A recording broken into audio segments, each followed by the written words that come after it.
ओम हनु हनु हनु हनुमते नमः। आज आप पंचग्रही योग में पंचमुखी हनुमत कवच श्रवण करने वाले हैं। यह कवच बुरी शक्तियों, भूत प्रेत और नकारात्मक ऊर्जा से सुरक्षा प्रदान करता है। सभी प्रकार के कष्टों से मुक्ति मिलती है। इस कवच के श्रवण से आर्थिक संकट दूर होते हैं, धन धान्य की वृद्धि होती है। पंचमुखी हनुमत कवच का नियमित श्रवण करने से व्यक्ति को रोगों से मुक्ति मिलती है, शरीर स्वस्थ रहता है, मन शांत रहता है और व्यक्ति को तनाव से मुक्ति मिलती है। व्यक्ति के भीतर सकारात्मक ऊर्जा का संचार होता है, मनोकामना पूरी होती हैं। पंचमुखी हनुमान कवच का पाठ करने से बजरंगबली की कृपा प्राप्त होती है, जीवन में सफलता प्राप्त होती है। चलिए सुनते हैं पंचमुखी हनुमत कवच, जो हमने लगातार श्रवण करने के लिए उपलब्ध कराया है। ओम पंचमुख हनुमत कवचम।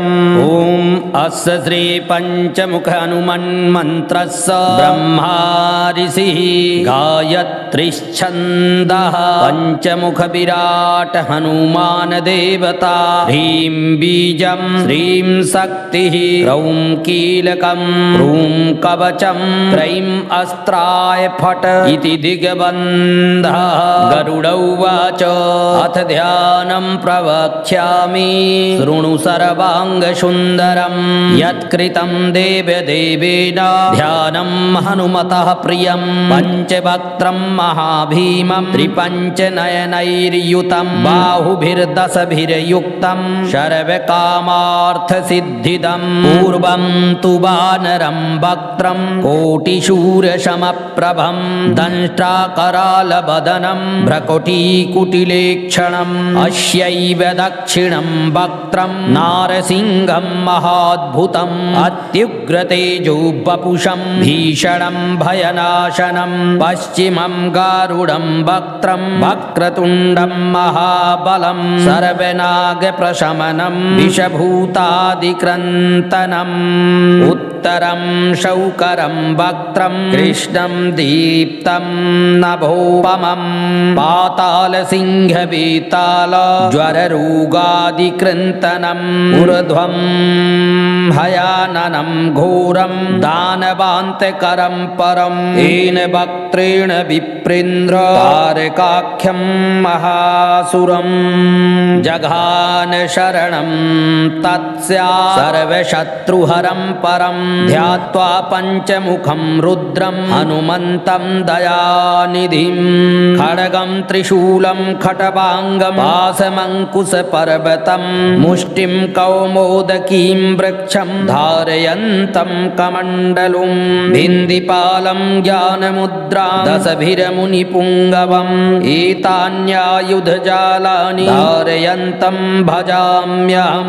प्रेतासनोपविष्टं तं शरवाभरणभूषितं दिव्यमाल्याम्बरधरं दिव्यगन्धानुलेपनं। सर्वाश्चर्यमयं देवं हनुमद्विश्वतोमुखं पञ्चास्यमच्युतमनेकविचित्रवर्णं वक्त्रं शशाङ्कशिखरं कपिराजवर्यं। पीताम्बरादिमुकुटैरुपशोभिताङ्गं पिङ्गाक्षमाद्यमनिशं मनसा स्मरामि। मर्कटेशं महोत्साहं सर्वशत्रुहरं परं शत्रुं संहर मां रक्ष श्रीमन्नापदमुद्धर।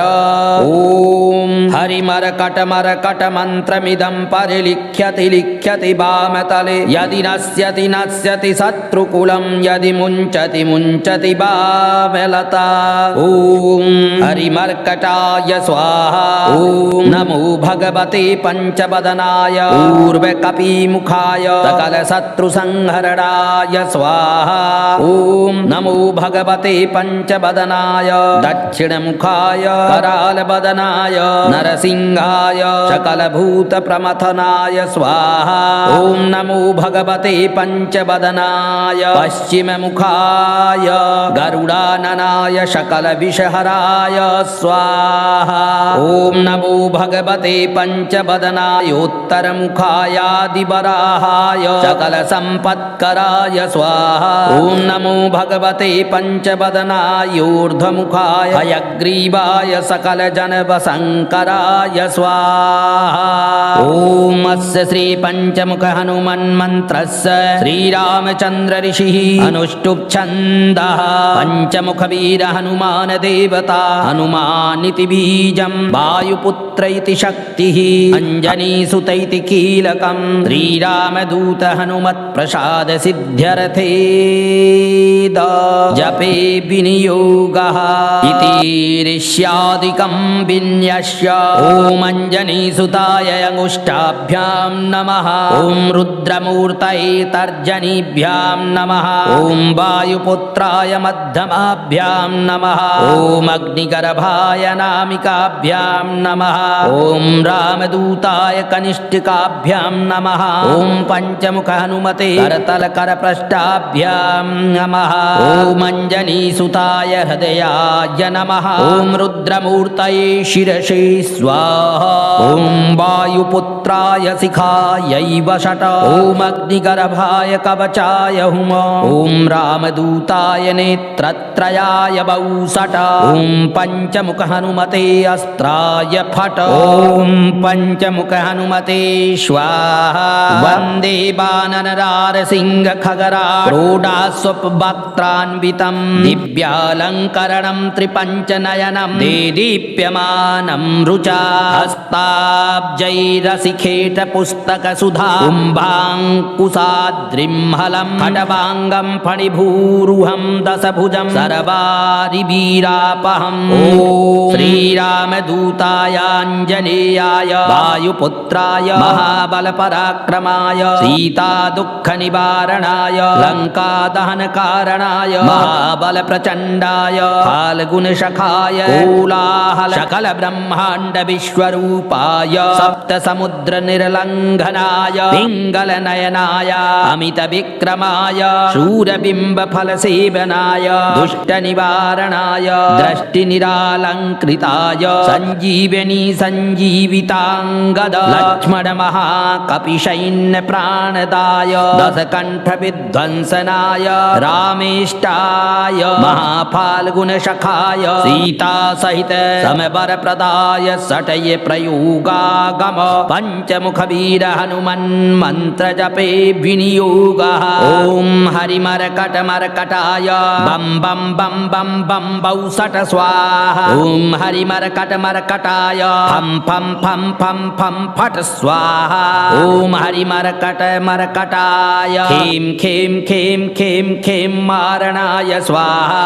ॐ हरिमरकटमरकटाय लुं लुं लुं लुं लुं आकर्षित सकल संपत्कराय स्वाहा। ॐ हरिमरकटमरकटाय धम धम धम धम धम शत्रुस्तंभनाय स्वाहा। ॐ टम टम टम टम टम कूर्ममूर्तये पञ्चमुखवीर हनुमते परयन्त्र परतन्त्रोच्चाटनाय स्वाहा। ॐ गं खं गं घं डं चं छं जं झं अं टं ठं डं ढं लं तं थं दं दं नं पं फं बं भं मं यं रं लं बं सं सं सहं सहं लं छं स्वाहा। ॐ पूर्वकविमुखाय पञ्चमुख हनुमते टं टं टं टं टं सकलशत्रुसंहारणाय स्वाहा। ॐ दक्षिणमुखाय पञ्चमुख हनुमते करालवदनाय नरसिंहाय ॐ ह्रां ह्रीं ह्रूं ह्रैं ह्रौं ह्रः सकलभूतप्रेतदमनाय स्वाहा। ॐ पश्चिममुखाय गरुडाननाय पञ्चमुख हनुमते मं मं मं मं मं सकलविषहराय स्वाहा। ॐ उत्तरमुखायादिवराहाय लं लं लं लं लं नृसिंहाय नीलकण्ठमूर्तये पंचमुख हनुमते स्वाहा। ओम ऊर्ध्वमुखाय हयग्रीवाय रुं रुं रुं रुं रुं रुद्रमूर्तये सकल प्रयोजन निर्वाहकाय स्वाहा। ओम अंजनीसुताय वायुपुत्राय महाबलाय सीताशोक निवारणाय श्रीरामचंद्र कृपा पादुकाय महावीर प्रमथनाय ब्रह्मांडनाथाय कामदाय पंचमुख वीर हनुमते स्वाहा। भूत प्रेत पिशाच ब्रह्म राक्षस शाकनी डाकिन्यंतरिक्ष ग्रह परयंत्र परतंत्रोच्चाटनाय स्वाहा। सकल प्रयोजन निर्वाहकाय पंचमुख वीर हनुमते श्रीरामचंद्र वरप्रदाय जम जम जम जम जम स्वाहा।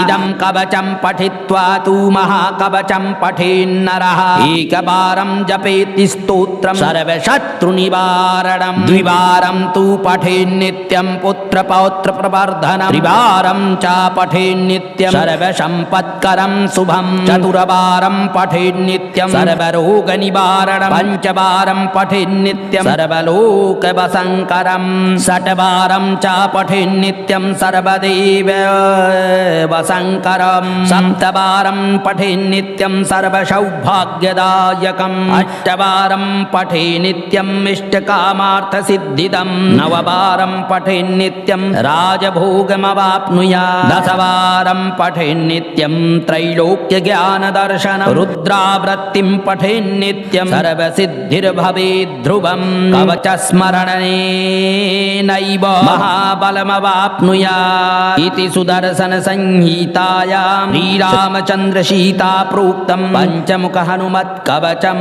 संपूर्णम्। ओम हनु हनु हनु हनुमते नमः। ओम हनु हनु हनु हनुमते नमः। ओम पंचमुख हनुमत कवचम। ओम अस्य श्री पंचमुख हनुमन् मंत्रस्य ब्रह्मा ऋषिः गायत्रीच्छन्दः पंचमुख विराट हनुमान देवता ह्रीं बीजं श्रीं शक्तिः रौं कीलकं ह्रूं कवचं त्रयीं अस्त्राय फट् इति दिग्बन्धः। गरुड उवाच अथ ध्यानं प्रवक्ष्यामि शृणु सर्वाङ्गसुन्दरं यत्कृतं देवदेवेन ध्यानं हनुमतः प्रियं पंचवक्त्रं महाभीमं त्रिपञ्चनयनैर्युतं बाहुभिर्दशभिर्युक्तं सर्वकामार्थसिद्धिदं पूर्वं तु वानरं वक्त्रं कोटिशूरसमप्रभं दंष्ट्राकरालवदनं भ्रकुटीकुटिलेक्षणम् अस्यैव दक्षिणं वक्त्रं नारसिंहं महाद्भुतम् अत्युग्रतेजो वपुषं भीषणं भयनाशनं पश्चिमं गारुडं वक्त्रं वक्रतुण्डं महाबलं सर्वनागप्रशमनं विषभूतादिक्रन्तनम् उत्तरं शौकरं वक्त्रं कृष्णं दीप्तं नभोपमं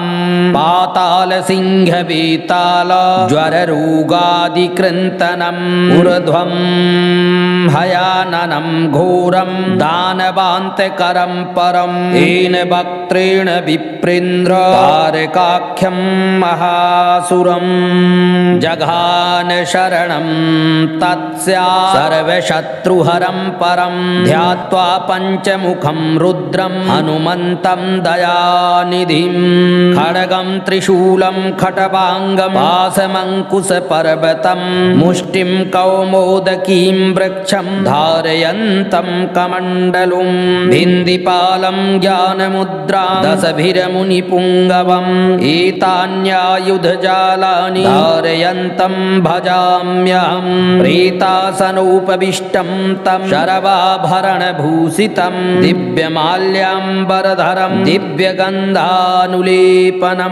सर्वाश्चर्यमयं देवं हनुमद्विश्वतोमुखं पञ्चास्यमच्युतमनेकविचित्रवर्णं वक्त्रं शशाङ्कशिखरं कपिराजवर्यं पीताम्बरादिमुकुटैरुपशोभिताङ्गं पिङ्गाक्षमाद्यमनिशं मनसा स्मरामि मर्कटेशं महोत्साहं सर्वशत्रुहरं परं शत्रुं संहर मां रक्ष श्रीमन्नापदमुद्धर।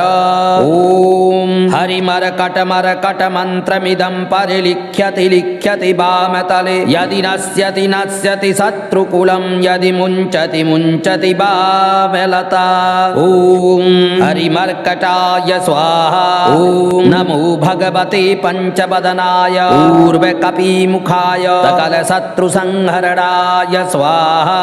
ॐ नमो भगवते पंचवदनाय दक्षिणमुखाय करालवदनाय नरसिंहाय सकलभूतप्रमथनाय स्वाहा। ॐ नमो भगवते पंचवदनाय पश्चिममुखाय गरुडाननाय सकलविषहराय स्वाहा। ॐ नमो भगवते पंचवदनाय उत्तरमुखायादिवराहाय सकलसम्पत्कराय स्वाहा। ॐ नमो भगवते पंचवदनाय ऊर्ध्वमुखाय हयग्रीवाय सकलजनवशङ्कराय स्वाहा। ॐ अस्य श्रीपञ्चमुखहनुमन्मन्त्रस्य श्रीरामचन्द्र ऋषिः अनुष्टुप् छन्दः पञ्चमुखवीर हनुमान देवता हनुमानिति बीजं वायुपुत्र इति शक्तिः अञ्जनीसुत इति कीलकं श्रीरामदूत हनुमत्प्रसाद सिद्ध्यर्थे जपे विनियोगः इति ऋष्यादिकं विन्यस्य। ॐ अञ्जनीसुताय अंगुष्ठाभ्यां नमः। ॐ रुद्रमूर्तये तर्जनीभ्यां नमः। ॐ वायुपुत्राय मध्यमाभ्यां नमः। ॐ अग्निगर्भाय नामिकाभ्यां नमः। ॐ रामदूताय कनिष्ठिकाभ्यां नमः। ॐ पञ्चमुख हनुमते करतलकरपृष्ठाभ्यां नमः। ॐ अञ्जनीसुताय हृदयाय नमः। ॐ रुद्रमूर्तये शिरसे स्वाहा। ॐ वायुपुत्राय शिखायै वषट। ॐ अग्निगर्भाय कवचाय हुम। ॐ रामदूताय नेत्रत्रयाय वौषट। ॐ पञ्चमुख हनुमते अस्त्राय फट। ॐ पञ्चमुख हनुमते स्वाहा। वन्दे वानरनारसिंह खगरारूढास्वपवक्त्रान्वितं दिव्यालङ्करणं त्रिपञ्चनयनं देदीप्यमानं रुचा हस्ताब्जैरशिखेटपुस्तकसुधा कुम्भाङ्कुशाद्रिं हलं खड्वाङ्गं फणिभूरुहं दशभुजं सर्वारिवीरापहम्। ॐ श्रीरामदूतायाञ्जनेयाय वायुपुत्राय महाबलपराक्रमाय सीतादुःखनिवारणाय लङ्कादहनकारणाय महाबलप्रचण्डाय फाल्गुनशखाय कोलाहल सकलब्रह्माण्डविश्वरूपाय सप्तसमुद्रनिर्लङ्घनाय पिङ्गलनयनाय अमितविक्रमाय शूरबिम्बफलसेवनाय दुष्टनिवारणाय दृष्टिनिरालङ्कृताय सञ्जीवनी सञ्जीविताङ्गद लक्ष्मणमहाकपिसैन्यप्राणदाय दशकण्ठविध्वंसनाय रामेष्टाय महाफाल्गुनशखाय सीतासहित समवरप्रदाय सटय प्रयोगागम पञ्चमुखवीर हनुमन्मन्त्रजपे विनियोगः। ॐ हरिमरकटमरकटाय बं बं बं बं बं वौषट स्वाहा। ॐ हरिमरकटमरकटाय फं फं फं फं फं फट स्वाहा। ॐ हरिमरकटमरकटाय खें खें खें खें खें मारणाय स्वाहा। ॐ हरिमरकटमरकटाय लुं लुं लुं लुं लुं आकर्षित सकल संपत्कराय स्वाहा। ॐ हरिमरकटमरकटाय धम धम धम धम धम शत्रुस्तंभनाय स्वाहा। ॐ टम टम टम टम टम कूर्ममूर्तये पञ्चमुखवीर हनुमते परयन्त्र परतन्त्रोच्चाटनाय स्वाहा। ॐ गं खं गं घं डं चं छं जं झं अं टं ठं डं ढं लं तं थं दं दं नं पं फं बं बं मं यं रं लं बं सं सं सहं सहं लं छं स्वाहा। ॐ पूर्वकपिमुखाय पंचमुख हनुमते टम टम टम टम टम सकल शत्रु संहारणाय स्वाहा। ओम दक्षिणमुखाय पंचमुख हनुमते करालबदनाय नरसिंहाय ओम ह्रां ह्रीं ह्रूं ह्रैं ह्रौं ह्रः सकलभूत प्रेत दमनाय स्वाहा। ओम पश्चिममुखाय गरुडाननाय पंचमुख हनुमते मम मम मम मम मम सकल विषहराय स्वाहा। ओम उत्तरमुखायादिवराहाय लं लं लं लं लं नृसिंहाय नीलकण्ठमूर्तये पंचमुख हनुमते स्वाहा। ओम ऊर्ध्वमुखाय हयग्रीवाय रुं रुं रुं रुं रुं रुद्रमूर्तये सकल प्रयोजन निर्वाहकाय स्वाहा।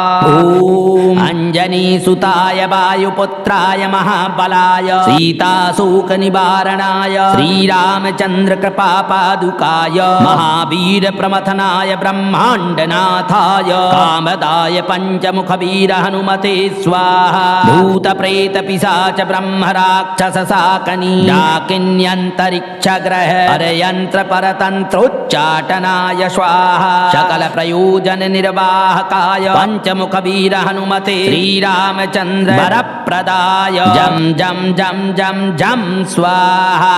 इदं कवचं पठित्वा तु महाकवचं पठेन्नरः एकवारं जपेति स्तोत्रं सर्वशत्रुनिवारणं द्विवारं तु पठेन्नित्यं पुत्रपौत्र प्रवर्धनं त्रिवारं च पठेन्नित्यं सर्वसम्पत्करं शुभं चतुर्वारं पठेन्नित्यं सर्वरोगनिवारणं पंचवारं पठेन्नित्यं सर्वलोकवशङ्करं षट्वारं च पठेन्नित्यं सर्वदेव वशङ्करं सप्तवारं पठेन्नित्यं सर्वसौभाग्यदायकम् अष्टवारं पठेन्नित्यम् इष्टकामार्थसिद्धिदं नववारं पठेन्नित्यं राजभोगमवाप्नुयात् दशवारं पठेन्नित्यं त्रैलोक्यज्ञानदर्शनं रुद्रावृत्तिं पठेन्नित्यं सर्वसिद्धिर्भवेत् ध्रुवं कवचस्मरणेनैव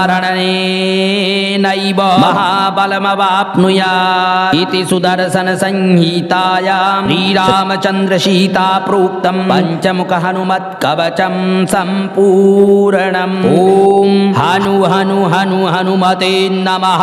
ओम हनु हनु हनु हनुमते नमः। ओम पंचमुख हनुमत् कवचम्। ओम अस्य श्री पंचमुख हनुमन्मन्त्रस्य ब्रह्मा ऋषिः गायत्रीच्छन्दः पंचमुख विराट हनुमान देवता ह्रीं बीजं श्रीं शक्तिः रौं कीलकं ह्रूं कवचं त्रयीं अस्त्राय फट् इति दिग्बन्धः। गरुड उवाच अथ ध्यानं प्रवक्ष्यामि शृणु सर्वाङ्गसुन्दरं यत्कृतं देवदेवेन ध्यानं हनुमतः प्रियं पञ्चवक्त्रं महाभीमं त्रिपञ्चनयनैर्युतं बाहुभिर्दशभिर्युक्तं सर्वकामार्थसिद्धिदं पूर्वं तु वानरं वक्त्रं कोटिशूरसमप्रभं दंष्ट्राकरालवदनं भ्रकुटीकुटिलेक्षणम् अस्यैव दक्षिणं वक्त्रं नारसिंहं महाद्भुतम् अत्युग्रतेजो वपुषं भीषणं भयनाशनं पश्चिमं गारुडं वक्त्रं वक्रतुण्डं महाबलं सर्वनागप्रशमनं विषभूतादिक्रन्तनम् उत्तरं शौकरं वक्त्रं कृष्णं दीप्तं नभोपमं पातालसिंहवेताल ज्वररोगादिकृन्तनम् ऊर्ध्वं हयाननं घोरं दानवान्तकरं परं येन वक्त्रेण विप्रेन्द्र तारकाख्यं महासुरं जघान शरणं तत्स्या सर्वशत्रुहरं परं ध्यात्वा पञ्चमुखं रुद्रं हनुमन्तं दयानिधिं खड्गं त्रिशूलं खटवाङ्गं पाशमङ्कुशपर्वतं पर्वतं मुष्टिं कौमोदकीं वृक्षं धारयन्तं कमण्डलुं भिन्दिपालं ज्ञानमुद्रा दशभिरमुनिपुङ्गवम् एतान्यायुधजालानि धारयन्तं भजाम्यहं प्रीतासनोपविष्टं तं शरवाभरणभूषितं दिव्यमाल्याम्बरधरं दिव्यगन्धानुलेपनं सर्वाश्चर्यमयं देवं हनुमद्विश्वतोमुखं पञ्चास्यमच्युतमनेकविचित्रवर्णं वक्त्रं शशाङ्कशिखरं कपिराजवर्यं पीताम्बरादिमुकुटैरुपशोभिताङ्गं पिङ्गाक्षमाद्यमनिशं मनसा स्मरामि मर्कटेशं महोत्साहं सर्वशत्रुहरं परं शत्रुं संहर मां रक्ष श्रीमन्नापदमुद्धर ॐ हरिमर्कटमर्कटमन्त्रमिदं परिलिख्यति लिख्यति वामतले यदि नश्यति शत्रुकुलं यदि मुञ्चति मुञ्चति वामलता ॐ हरिमर्कटाय स्वाहा ॐ नमो भगवते पञ्चवदनाय ऊर्ध्वकपिमुखाय सकलशत्रुसंहरणाय स्वाहा ॐ नमो भगवते पञ्चवदनाय दक्षिणमुखाय करालवदनाय नरसिंहाय सकलभूतप्रमथनाय स्वाहा ॐ नमो भगवते पञ्चवदनाय पश्चिममुखाय गरुडाननाय सकलविषहराय स्वाहा ॐ नमो भगवते पञ्चवदनाय उत्तरमुखायादिवराहाय सकलसम्पत्कराय स्वाहा ॐ नमो भगवते पञ्चवदनाय ऊर्ध्वमुखाय हयग्रीवाय सकलजनवशङ्कराय स्वाहा ॐ अस्य श्रीपञ्चमुख हनुमन्मन्त्रस्य श्रीरामचन्द्र ऋषिः अनुष्टुप् छन्दः पञ्चमुखवीर हनुमान देवता हनुमानिति बीजं वायुपुत्र इति शक्तिः अञ्जनीसुत इति कीलकं श्रीरामदूत हनुमत्प्रसाद सिद्ध्यर्थे जपे विनियोगः इति ऋष्यादिकं विन्यस्य ॐ अञ्जनीसुताय अंगुष्ठाभ्यां नमः ॐ रुद्रमूर्तये तर्जनीभ्यां नमः ॐ वायुपुत्राय मध्यमाभ्यां नमः ॐ अग्निगर्भाय नामिकाभ्यां नमः ॐ रामदूताय कनिष्ठिकाभ्यां नमः ॐ पञ्चमुख हनुमते करतलकरपृष्ठाभ्यां नमः ॐ अञ्जनीसुताय हृदयाय नमः ॐ रुद्रमूर्तये शिरसे स्वाहा ॐ वायुपुत्राय शिखायै वषट ॐ अग्निगर्भाय कवचाय हुम ॐ रामदूताय नेत्रत्रयाय वौषट ॐ पञ्चमुख हनुमते अस्त्राय फट ॐ पञ्चमुख हनुमते स्वाहा वन्दे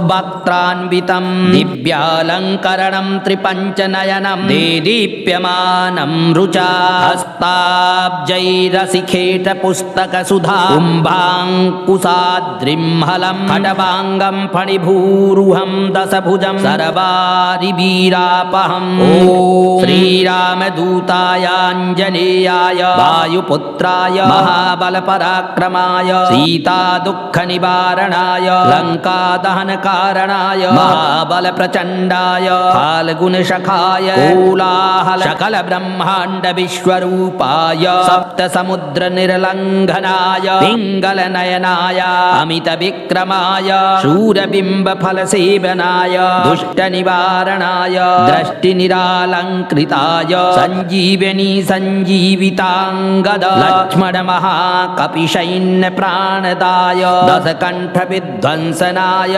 रामेष्टाय महाफाल्गुनशखाय सीतासहित समवरप्रदाय सटये प्रयोगागम पंचमुख वीर हनुमन् मंत्र जपे विनियोगः ओम हरिमरकटमरकटाय बम बम बम बम बम बौ सट स्वाहा ओम हरिमरकटमरकटाय फम फम फम फम फम फट स्वाहा ओम हरिमरकटमरकटाय खेम खेम खेम खेम खेम मारणाय स्वाहा ओम हरिमरकटमरकटाय लुम लुम लुम लुम लुम आकर्षित सकल संपत्कराय स्वाहा ओम हरिमरकटमरकटाय धम धम धम धम धम शत्रुस्तंभनाय स्वाहा ओम टम टम टम टम टम कूर्ममूर्तये पंचमुख वीर हनुमते परयंत्र परतंत्रोच्चाटनाय स्वाहा ओम गम खम गम घम डम चम छम जम झम अम टम ठम डम ढम लं तम थम दम दम नम पम फम बम बम मम यम रम लं बम सम सम सहम सहम लं छम स्वाहा ओम पूर्व कपिमुखाय पंचमुख हनुमते टम टम टम टम टम सकल शत्रु संहारणाय स्वाहा ओम दक्षिणमुखाय पंचमुख हनुमते करालबदनाय नरसिंहाय ओम ह्रां ह्रीं ह्रूं ह्रैं ह्रौं ह्रः सकलभूतप्रेतदमनाय स्वाहा ओम पश्चिममुखाय गरुडाननाय पंचमुख हनुमते मम मम मम मम मम सकलविषहराय स्वाहा ओम उत्तरमुखायादिवराहाय लं लं लं लं लं नृसिंहाय नीलकण्ठमूर्तये पंचमुख हनुमते स्वाहा ओम ऊर्ध्वमुखाय हयग्रीवाय रुं रुं रुं रुं रुं रुद्रमूर्तये सकल प्रयोजन निर्वाहकाय स्वाहा ओम अंजनीसुताय वायुपुत्राय महाबलाय सीताशोक निवारणाय श्रीरामचंद्र कृपापादुकाय महावीर प्रमथनाय ब्रह्मांडनाथाय कामदाय पंचमुख वीर हनुमते स्वाहा भूत प्रेत पिशाच ब्रह्म राक्षस शाकनी डाकिन्यंतरिक्ष ग्रह परयंत्र परतंत्रोच्चाटनाय स्वाहा सकल प्रयोजन निर्वाहकाय पंचमुख वीर हनुमते श्रीरामचंद्र वरप्रदाय जम जम जम जम जम स्वाहा इदं कवचं पठित्वा तु महाकवचं पठेन्नरः एकवारं जपेति स्तोत्रं सर्वशत्रुनिवारणं द्विवारं तु पठेन्नित्यं पुत्रपौत्र प्रवर्धनं त्रिवारं च पठेन्नित्यं सर्वसम्पत्करं शुभं चतुर्वारं पठेन्नित्यं सर्वरोगनिवारणं पञ्चवारं पठेन्नित्यं सर्वलोकवशङ्करं षट्वारं च पठेन्नित्यं सर्वदेववशङ्करं सप्तवारं पठेन्नित्यं सर्वसौभाग्यदायकम् अष्टवारं पठेन्नित्यं इष्टकामार्थसिद्धिदं नववारं पठेन्नित्यं राजभोगमवाप्नुयात् दशवारं पठेन्नित्यं त्रैलोक्यज्ञानदर्शनं रुद्रावृत्तिं पठेन्नित्यं सर्वसिद्धिर्भवेत् ध्रुवं कवचस्मरणेनैव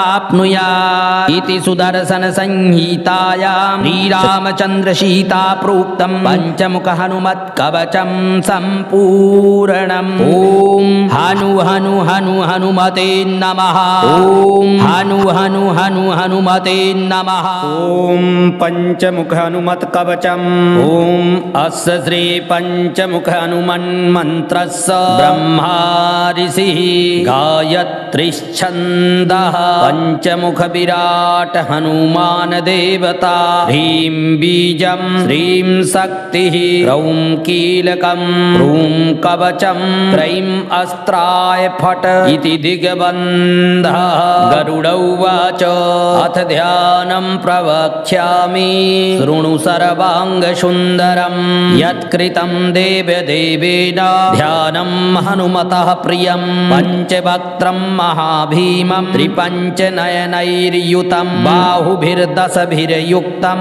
सर्वकामार्थसिद्धिदं पूर्वं तु वानरं वक्त्रं कोटिशूरसमप्रभं दंष्ट्राकरालवदनं भ्रकुटीकुटिले क्षणम् अस्यैव दक्षिणं वक्त्रं नारसिंहं महाद्भुतम् अत्युग्रतेजो वपुषं भीषणं भयनाशनं पश्चिमं गारुडं वक्त्रं वक्रतुण्डं महाबलं सर्वनागप्रशमनं विषभूतादिक्रन्तनम् उत्तरं शौकरं वक्त्रं कृष्णं दीप्तं नभोपमं पातालसिंहवेताल ज्वररोगादिकृन्तनम् ऊर्ध्वं भयाननं घोरं दानवान्तकरं परं येन वक्त्रेण विप्रेन्द्र तारकाख्यं महासुरं जघान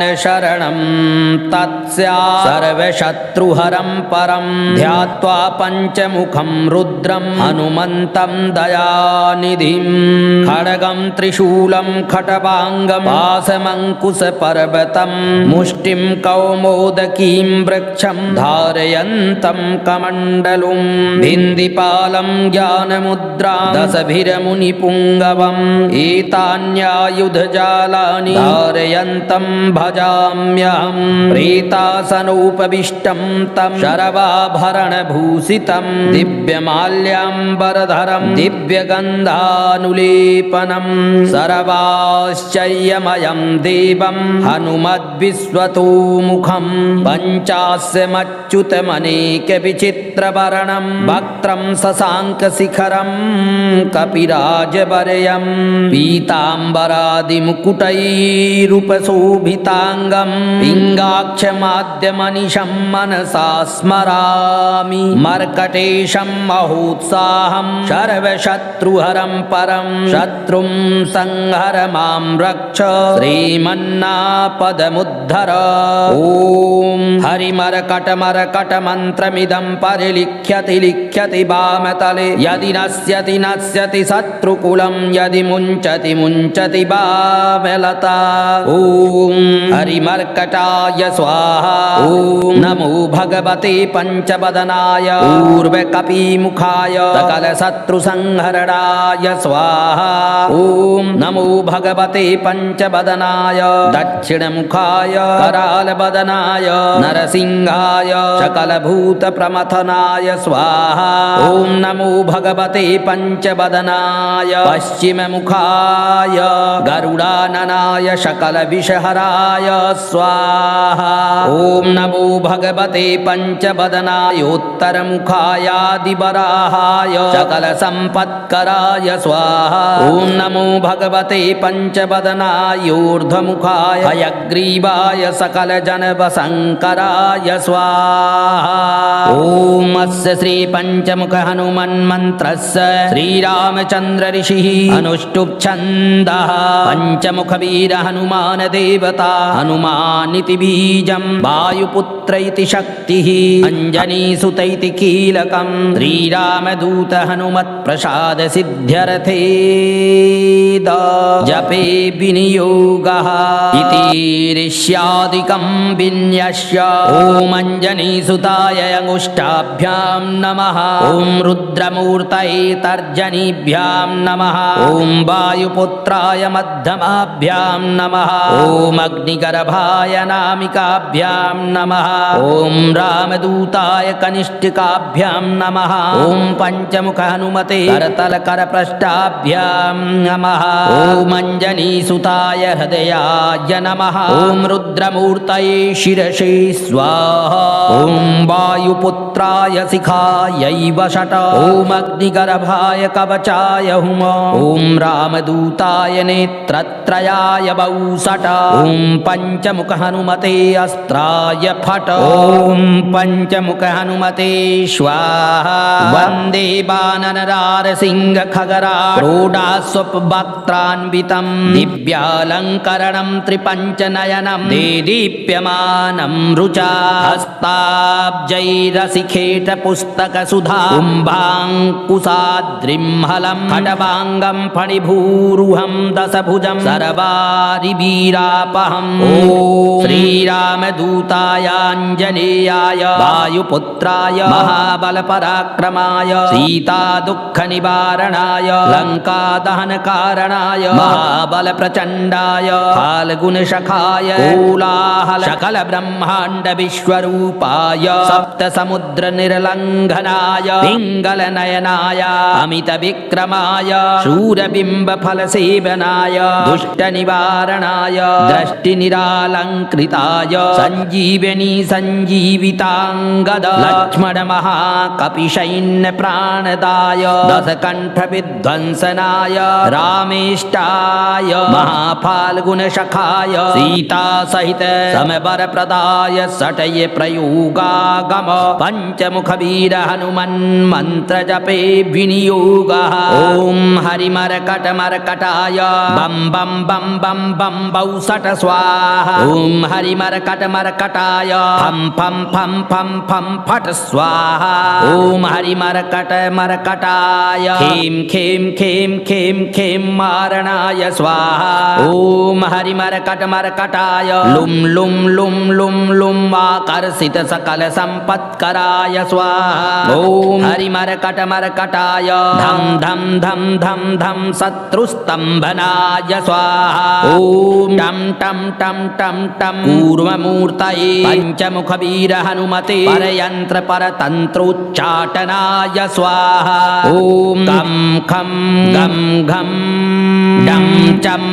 छम जम झम अम टम ठम डम ढम लं तं थम दम दम नम पम पम बम बम मम यम रम लं बम सम सम सहम सहम लं छम स्वाहा ओम पूर्व कपिमुखाय पंचमुख हनुमते टम टम टम टम टम सकल शत्रु संहारणाय स्वाहा ओम दक्षिण मुखाय पंचमुख हनुमते कराल बदनाय नरसिंहाय ओम ह्रां ह्रीं ह्रूं ह्रैं ह्रौं ह्रः सकल भूत प्रेत दमनाय स्वाहा ओम पश्चिम मुखाय गरुडाननाय पंचमुख हनुमते मम मम मम मम मम सकल विषहराय स्वाहा ओम उत्तर मुखाय आदि बराहाय लं लं लं लं लं नृसिंहाय नीलकण्ठमूर्तये पंचमुख हनुमते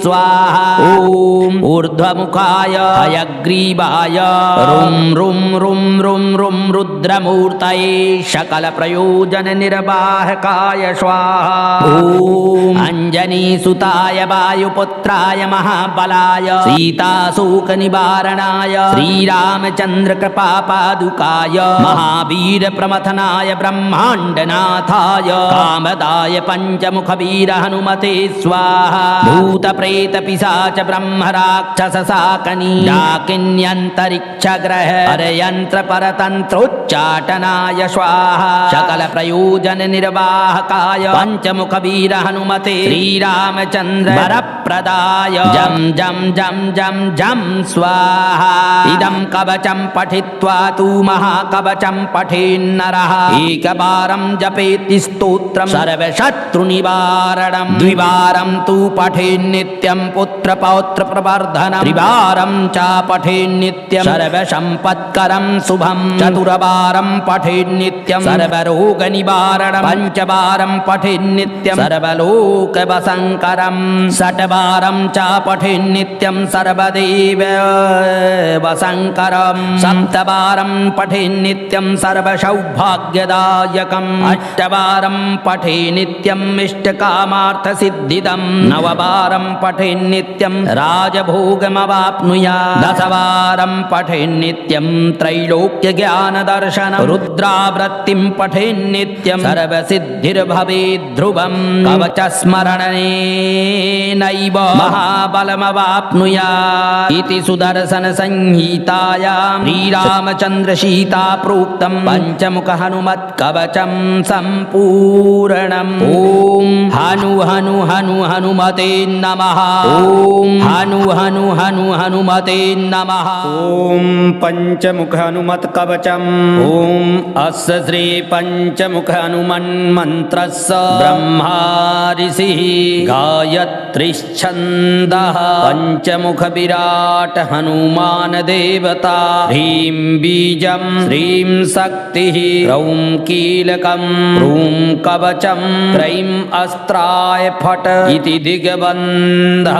गरुड उवाच अथ ध्यानं प्रवक्ष्यामि शृणु सर्वाङ्गसुन्दरं यत्कृतं देवदेवेन ध्यानं हनुमतः प्रियं पञ्चवक्त्रं महाभीमं त्रिपञ्चनयनैर्युतं बाहुभिर्दशभिर्युक्तं सर्वकामार्थसिद्धिदं पूर्वं तु वानरं वक्त्रं कोटिशूरसमप्रभं दंष्ट्राकरालवदनं भ्रकुटीकुटिलेक्षणम् अस्यैव दक्षिणं वक्त्रं नारसिंहं महाद्भुतम् अत्युग्रतेजो वपुषं भीषणं भयनाशनं पश्चिमं गारुडं वक्त्रं वक्रतुण्डं महाबलं सर्वनागप्रशमनं विषभूतादिक्रन्तनम् उत्तरं शौकरं वक्त्रं कृष्णं दीप्तं नभोपमं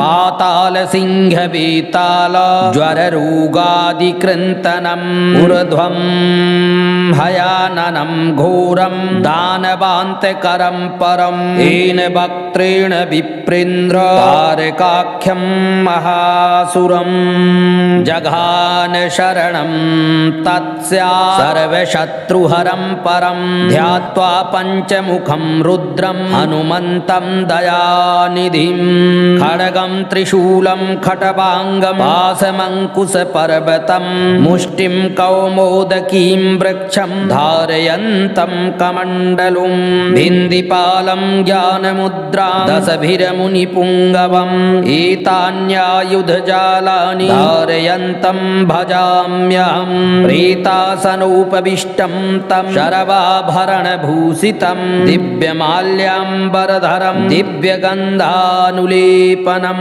सर्वाश्चर्यमयं देवं हनुमद्विश्वतोमुखं पञ्चास्यमच्युतमनेकविचित्रवर्णं वक्त्रं शशाङ्कशिखरं कपिराजवर्यं पीताम्बरादिमुकुटैरुपशोभिताङ्गं पिङ्गाक्षमाद्यमनिशं मनसा स्मरामि मर्कटेशं महोत्साहं सर्वशत्रुहरं परं शत्रुं संहर मां रक्ष श्रीमन्नापदमुद्धर।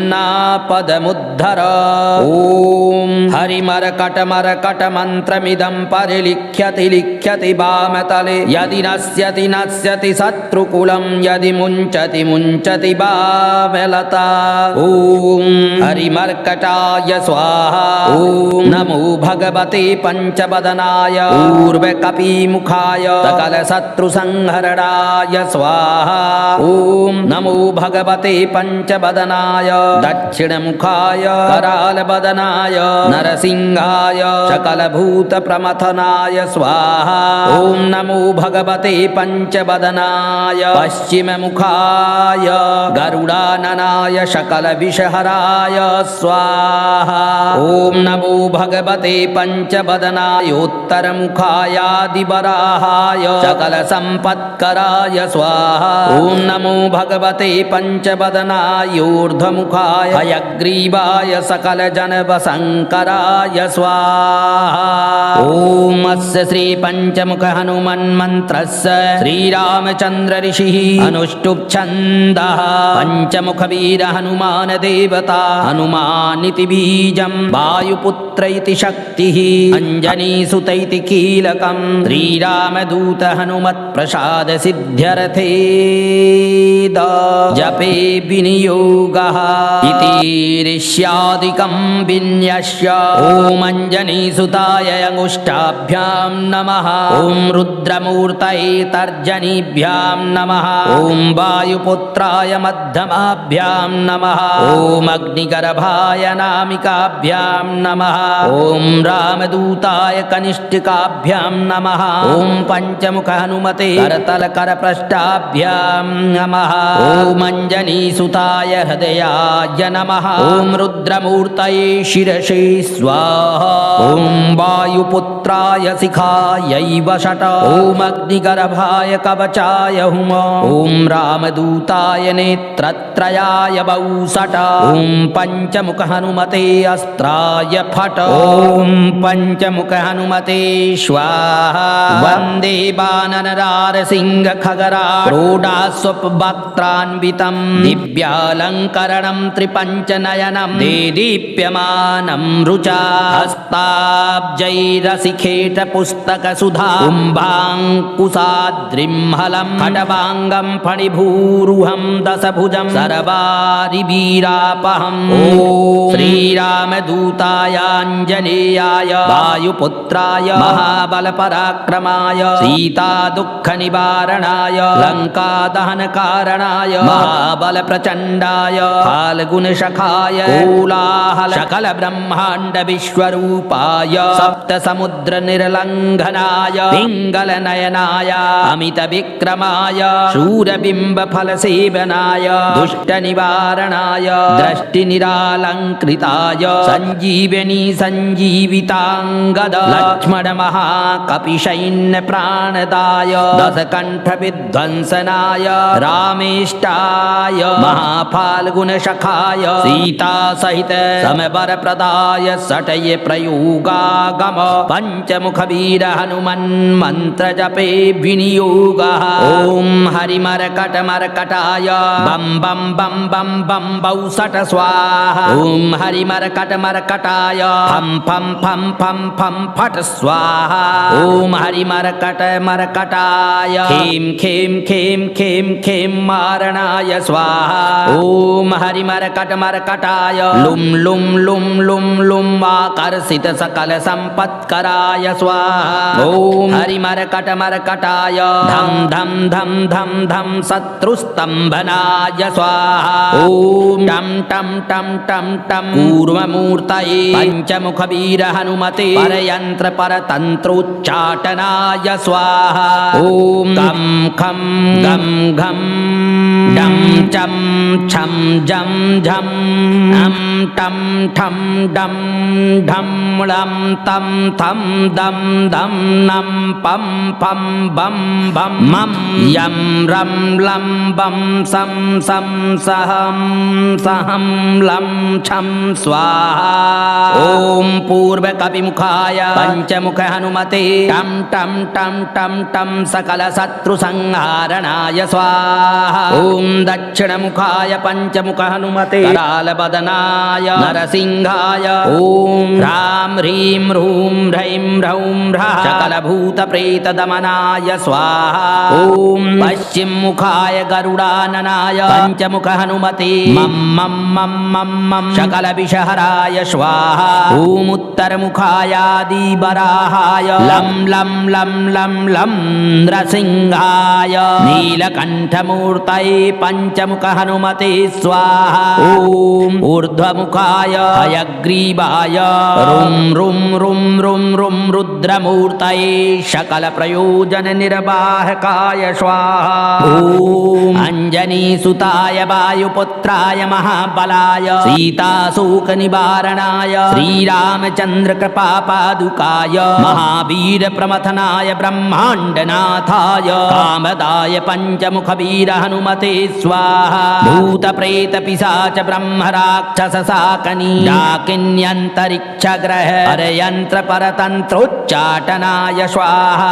सकलप्रयोजननिर्वाहकाय पंचमुखवीर हनुमते श्रीरामचन्द्र वरप्रदाय जं जं जं जं जं स्वाहा इदं कवचं पठित्वा तु महाकवचं पठेन्नरः एकवारं जपेति स्तोत्रं सर्वशत्रुनिवारणं द्विवारं तु पठेन्नित्यं पुत्रपौत्रप्रवर्धनं त्रिवारं च पठेन्नित्यं सर्वसम्पत्करं शुभं चतुर्वारं पठेन्नित्यं सर्वरोगनिवारणं पञ्चवारं पठेन्नित्यं सर्वलोकवशङ्करं षट्वारं च पठेन् नित्यं सर्वदेव वशङ्करं सप्तवारं पठेन् नित्यं सर्वसौभाग्यदायकम् अष्टवारं पठेन् नित्यम् इष्टकामार्थसिद्धिदं नववारं पठेन् नित्यं राजभोगमवाप्नुयात् दशवारं पठेन् नित्यं त्रैलोक्यज्ञानदर्शनं रुद्रावृत्तिं पठेन् नित्यं सर्वसिद्धिर्भवेत् ध्रुवम् कवचस्मरणेनैव महाबलमवाप्नुयात् इति सुदर्शनसंहितायां श्रीरामचन्द्रसीता प्रोक्तं पञ्चमुख हनुमत्कवचं सम्पूर्णम् ॐ हनु हनु हनु हनुमते नमः ॐ हनु हनु हनु हनुमते नमः।